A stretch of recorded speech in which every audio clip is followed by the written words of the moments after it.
Здравейте! Радвам се отново да ви видя на канала на Workforce Selection, който е част от платформата за работа в Европа, Workforce Selection in Europe.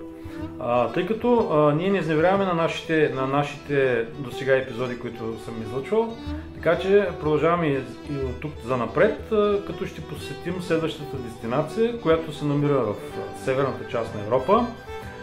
Няма да ви мъча, става дума за Република Ирландия. Там ще разгледаме какви са работните заплати. И така, древното келтско име на Ирландия е Ейре. Ирландия взема по-голямата част от остров Ирландия, която граничи на север с Северна Ирландия, която пък е част от Великобритания. Границата между двете страни остава размита. Една част от селска улица може да е в ирландски владения, а другата в английски владения. Така че на острова няма контролно-пропускателни пунктове. Въпреки това има определени условия, които трябва да бъдат спазвани при преминаване от едната в другата страна. Населението е 5 милиона 123 536 души, по данни на преброяването през 2022 година. Столицата е град Дъблин, който е дом на около 1/4 от населението на страната или 1 400 000 души. Тя е член на Съвета на Европа от 1943 година, Организацията на Обединените нации от 1955 година, член на Европейския съюз от 1973, Евратом от 1973, Европейската парична система от 1979 и Световната търговска организация от 1 януари 1995 година. Ирландия е страна, която се слави с красиви пейзажи, богата история и живописни градове. Но какво е положението с работните заплати в тази държава?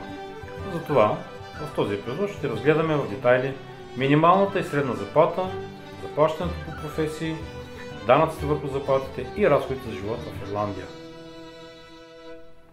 Минималната работна заплата в Ирландия има установена такава, която се нарича минималната годишна заплата. Според данни на местното правителство, официалната минимална работна заплата през 2023 година е 11,30 евроцента на час или 1909 евро на месец преди данъците. Тя се прилага за всички работници, независимо от техния опит или възраст. Доста често местните компании включват осигуряване на храна и настаняване към минималната заплата. Средната заплата в Ирландия зависи от множество фактори, включително професия, опита, образованието и региона, в който човек работи. Според официалната информация на Ирландската централна статистическа служба, средната заплата в Ирландия през 2023 година е 27,72 евро на час или 900 евро на седмица, което е около 4435 евро на месец преди данъците. В големите градове като Дъблин, Корк и Галуей средната заплата може да бъде и по-висока. Една официална работа в Ирландия се заплаща средно около 3900 евро на месец, от които остават около 2965 евро след данъците. Най-високи доходи са регистрирани в информационния и комуникационния сектор, а най-ниски в сектора на настаняване и хранене. В публичния сектор на икономиката заплатите в Ирландия са 1133 евро, а в частния сектор 830 евро. Така, ще обърнем особено внимание на заплатите по икономическите сектори на седмична база. Ирландия предлага разнообразие от работни позиции и професии, които могат да варират значително по отношение на заплатите. Високоплатените професии включват информационни технологии, фармация, инженерство и финанси. В същото време, професии в сферата на услугите и гостоприемството обикновено се предлагат по-ниски заплати. Ето и част от тях. Информация и комуникация заплащането е 1512 евро на седмица. Финанси, застраховки и недвижими имоти 1256 на седмица. Публична администрация и отбрана 1117 евро на седмица. Професионална, научна и техническа дейност 1084 евро на седмица. В индустриите се плащат 1008 евро на седмица. Обучение 999 евро на седмица. Строителство 939 евро на седмица. Здравеопазване 868 евро на седмица. Транспорт и съхранение 862 евро на седмица. Административни и спомагателни услуги 703 евро на седмица. Търговия на едро и дребно 652 евро на седмица. Изкуства, развлечения, отдих и друг вид услуги е 582 евро на седмица. Нощувка и храна 408 евро на седмица. Информацията за средните заплати се основава на официални данни от Централната статистическа служба на Ирландия. Нека да обърнем внимание на данъците върху заплатите в Ирландия. Ситуацията с подоходния данък е много интересна. Ирландското законодателство предвижда плащане по специална система, плащане колкото получаваш. Също така ирландската данъчна система предвижда плащане на такси в различни размери, като се вземе предвид семейното положение на гражданина. Максималната данъчна ставка е 41%. Според експерти това е много голяма сума, поради което ирландското правителство предоставя нови законопроекти, регулиращи нивото на плащане на данък върху доходите в зависимост от годишната заплата на лицето.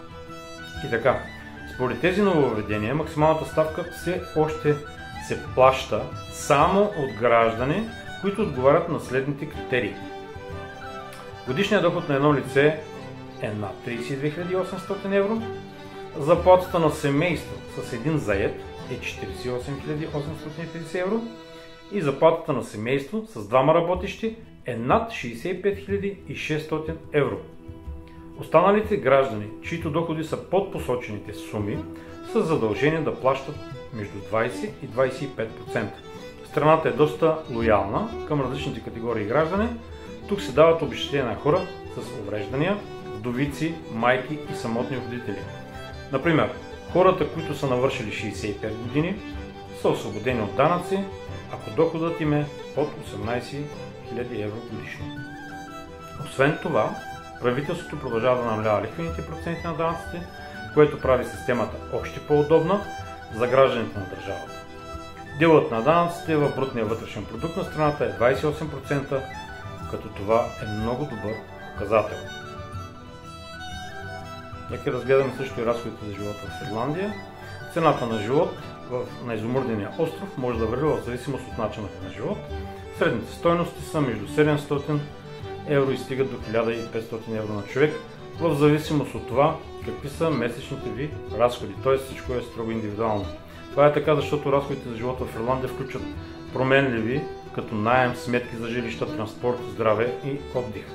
И всички тези неща ще зависят в допълнение към начина на живот на града. С това ние се разделяме. Надявам се този епизод да е харесал. Затова дайте по един лайк, харесайте канала, абонирайте се за него и го споделете на ваши близки и познати. Както винаги обичам да се изразявам, за да бъдете запознати с всичко, което се случва актуално към днешна дата. Така че, на раздяла с вас, бих ви пожелал един хубав и успешен ден. Следвайте мечтите си, гонете целите си до край. Ще се радвам отново да ви видя. Не забравяйте да ме следвате на социалните мрежи във Facebook и Instagram, където винаги съобщавам какъв ще бъде следващия епизод на нашия YouTube канал Workout Selection in Europe. Така че, ще се радвам отново да ви видя. Чао и до скоро!